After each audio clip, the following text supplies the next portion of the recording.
नमस्कार बच्चों। हम पढ़ रहे हैं अपना पाठ 4 स्मृतियों के पन्नों से, जिसकी लेखिका है डॉक्टर शकुंतला भारती। और वो अपने प्रसिद्ध कवि, लेखक, राजनीतिज्ञ पिता के बारे में अपनी यादों को हमारे संग साझा कर रही हैं। तो लेखिका ने अपने पिता की बचपन के बारे में बताया और किस प्रकार उनके पिता सुब्रमण्यम भारती ने राजनीति में प्रवेश किया, इसके बारे में बताया। आगे देखिए आप कि जब वो काशी में अपनी बुआ के साथ उनके पिता सुब्रमण्यम भारती चले गए रहने के लिए, तब उनकी मुलाकात वहां पर एनी बेसेंट से हुई और एनी बेसेंट के से मुलाकात होने के बाद ही उन्होंने राजनीति में प्रवेश भी कर लिया था। और इसी बीच एट्टेपुरम रियासत के जमींदार काशी आए हुए थे और वे कवि भारती से प्रसन्न होकर उन्हें अपने साथ एट्टेपुरम ले गए। कवि भारती के जीवन का आपके पास बुक आ गई होगी बच्चों। आप लोग भी मेरे साथ बुक निकाल लीजिए और अब इस बुक के द्वारा पढ़ाई कीजिए। आगे देखिए, कवि भारती के जीवन का पहला पृष्ठ दरबारी कवि के रूप में खुला, किंतु काव्य रसिक जमींदार के दरबार के विलासितापूर्ण वातावरण में उनका दम घुटने लगा। उनका मन विद्रोह कर उठा। मतलब उनको जो एट्टेपुरम रियासत के जमींदार थे वो अपने साथ ले गए थे और वो जमींदार उन्हें अपने दरबार में रखकर उनसे विलासितापूर्ण, मतलब स्वयं खुद को प्रसन्न रखने वाली और वातावरण से थोड़ा जो सौंदर्य है वो बिखेरने वाली कविताएं लिखने को कहते थे। तो इस विलासितापूर्ण वातावरण में, विलासितापूर्ण वातावरण मतलब विलासिता किसे कहते हैं? जहाँ सुख भोग भरा पड़ा हो, जहाँ जरूरत की सारी चीजें हो, सुख हो और मतलब एक प्रकार का मोह, इन सब से उसका मन, सुब्रमण्यम भारती जी का मन भर गया और उनका मन विद्रोह करने लगा। उनका ऐसे वातावरण में दम घुटने लगा जहां वो अपनी स्वेच्छा से नहीं लिख पा रहे थे, दूसरों की, जमींदार की प्रशंसा में उन्हें कविता लिखनी पड़ रही थी, इसलिए उनका मन भर गया और मन विद्रोह करने लग गया। तो सन 1904 में उनके जीवन में एक नया मोड़ आया। भारती मद्रास, चेन्नई आए और स्वदेश मित्र में उप संपादक बने। स्वदेश मित्र क्या है? ये एक पत्रिका है और उस पत्रिका के ये उप संपादक बन गए। अब कवि भारती मात्र कवि ही नहीं, क्रांतिकारी देशभक्त भी थे। मतलब जब वो स्वदेश मित्र नामक पत्रिका से जुड़ गए तो उनके मन में देशभक्ति की भावना तो आप देख ही रहे हैं पहले से ही थी, तो अब वो क्रांतिकारी देशभक्त भी बन गए। उस समय अंग्रेज हमारे देश में उन्होंने कब्जा कर रखा था, तो अंग्रेजी सरकार से लोगों को जागृत करने के लिए उन्होंने अपनी लेखनी प्रारंभ कर दी।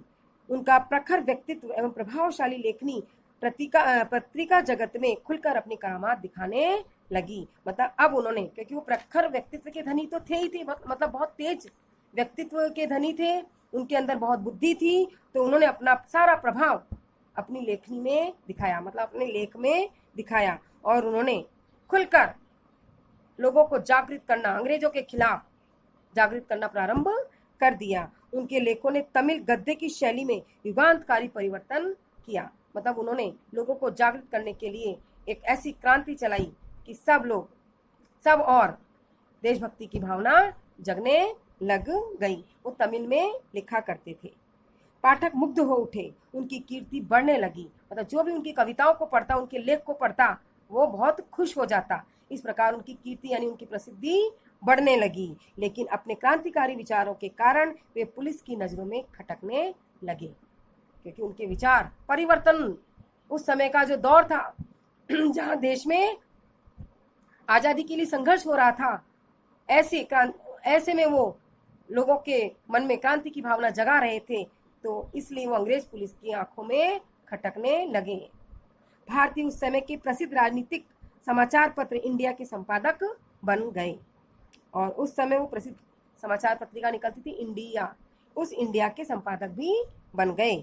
जनता में व्याप्त पराजित भावना, उत्साहहीनता को कवि ने महसूस किया और उन्होंने ऐसी कविताएं लिखी जिनसे जनता की रग रग में नया जोश भर गया। मतलब कुछ लोग स्वतंत्रता संग्राम के समय ऐसे भी थे जिन्हें ऐसा लगता था कि हमें तो बस अंग्रेजों का गुलाम बनकर ही अपना सारा जीवन बिताना पड़ेगा, जो बहुत निराशावादी थे। उन निराशावादी जनता के हृदय में सुब्रमण्यम भारती जी की कविता ने एक नया जोश भर दिया और उनके मन में भी जो पहले उत्साहहीन हो गए थे, जिन्होंने अपने आप को बिल्कुल पराजित मान लिया था अंग्रेजों के सामने, उनके मन में भी अब एक नया जोश भर गया था। सन 1908 में प्रकाशित स्वदेश गीत भारती की पहली प्रकाशित रचना है। मतलब उन्होंने 1908 में अपनी स्वदेश गीत भारती की एक प्रकाशित रचना जो कई पत्रिकाओं में छपी, ये उनकी पहली प्रकाशित रचना थी। और इस रचना में स्वदेश गीत नामक जो पत्रिका थी उसमें इनके 14 गीत सम्मिलित हैं। सन 1909 में उनका दूसरा ग्रंथ जन्मभूमि और स्वदेश गीत प्रकाशित हुआ। आगे देखिए आप, श्री अरबिंदो घोष अपने समय के प्रमुख क्रांतिकारी थे। सॉरी, एक बम कांड में ब्रिटिश सरकार उनके विरुद्ध मुकदमा चला रही थी, लेकिन सन 1910 में वे अंग्रेजी पुलिस की आंखों में धूल झोंककर गुप्त रूप से पांडिचेरी आ गए। श्री अरबिंदो घोष वो स्वयं भी एक बहुत बड़े प्रमुख क्रांतिकारी थे और अंग्रेज सरकार के विरुद्ध वो भी एक मुहिम चला रहे थे। इसी कारण मतलब एक आंदोलन चला रहे थे, इसी कारण ब्रिटिश सरकार उनके विरुद्ध हो गई, उनके विरुद्ध मुकदमा कर दिया और वो अंग्रेज सरकार से छुप छुपाकर वे भी पांडिचेरी आ गए, अज्ञातवास में आ गए। उस समय पिताजी भी पांडिचेरी में ही थे। लेखिका अपने पिता के बचपन के, फिर राजनीति के इन सब दिनों को याद करते हुए बताती है कि उस समय आपने पढ़ा था ना कि उनके पिताजी 1908 से लेकर 18 तक उन्होंने भी अज्ञातवास पांडिचेरी में जीवन बिताया था। तो उस समय वो भी, उनके पिता भी पांडिचेरी में ही थे। उन्होंने तथा उनके मित्र श्री निवासाचार्य ने अरबिंदो बाबू का स्वागत किया। तो जब अरबिंदो घोष पांडिचेरी आए तो उनके पिता पहले से ही पांडिचेरी में थे। उन्होंने अरबिंदो घोष का और उनके मित्र श्री निवासाचार्य ने, दोनों ने अरबिंदो घोष का स्वागत किया, क्योंकि अरबिंदो घोष भी एक क्रांतिकारी थे, देशभक्त थे। इसीलिए अरबिंदो बाबू का मन राजनीति से विरक्त होकर योग मार्ग की ओर प्रवृत्त हो रहा था। मतलब अरबिंदो घोष अब राजनीति से अपना मन हटाते जा रहे थे और योग मार्ग की ओर, मतलब योग की ओर अपना ध्यान लगाए जा रहे थे। उन्होंने कर्मयोगी नामक पत्रिका का प्रकाशन आरंभ किया। पांडिचेरी में रहकर भारतीय उसका तमिल रूपांतर निकालते रहे। मतलब अरबिंदो घोष ने कर्मयोगी नामक पत्रिका का प्रकाशन आरंभ किया और पांडिचेरी में रहकर भारती जी ने, जो उन्होंने कर्मयोगी पत्रिका लिखते थे, उसको उन्होंने तमिल में रूपांतरित किया। वो बंगला भाषा में लिखते थे और ये सुब्रमण्यम भारती उसे तमिल में अनुवादित करते थे। अरबिंदो घोष बाबू के संपर्क में आकर पिताजी ने वेदों का अध्ययन किया और उनके कुछ अंशों का तमिल में अनुवाद भी किया। आपको पता है ना वेद कितने होते हैं? 4 वेद। कौन कौन से? ऋग्वेद, यजुर्वेद, अथर्ववेद और सामवेद। तो पांडिचेरी में रहकर अरबिंदो बाबू के संपर्क में आकर सुब्रमण्यम भारती ने इन 4 वेदों का अध्ययन किया और कुछ वेदों के कुछ अंशों का तमिल में अनुवाद भी किया। सन 1910 में पिताजी ने साहित्य रचना में अपना पूरा ध्यान और समय लगाना आरंभ कर दिया। सन 1912 का वर्ष उनके जीवन में बड़ा महत्व रखता है। उसी साल उन्होंने कई उत्कृष्ट ग्रंथों की रचना की। उत्कृष्ट मतलब बहुत महत्वपूर्ण, बहुत अच्छी पुस्तकों की रचना उन्होंने की। और इस तरह पांडिचेरी प्रवास के दिनों में आर्थिक दृष्टि से उन्हें असह्य कष्ट झेलने पड़े। मतलब जब वो पांडिचेरी में रह रहे थे तो आर्थिक दृष्टि से बहुत कमजोर हो गए थे और इस कारण, कमजोर का मतलब उनके पास पैसे नहीं थे और इस कारण उन्हें कई कष्ट भी झेलने पड़े, क्योंकि पैसों के अभाव में वो अपने घर गृहस्थी का, इन सब का ध्यान नहीं रख पा रहे थे। दुख की आंच में तप तप कर उनकी कविताएं निखरती गईं और इस दुख की घड़ी में जो भी वो रचनाएं लिख रहे थे वो एक सोना बनकर निखर रही थीं।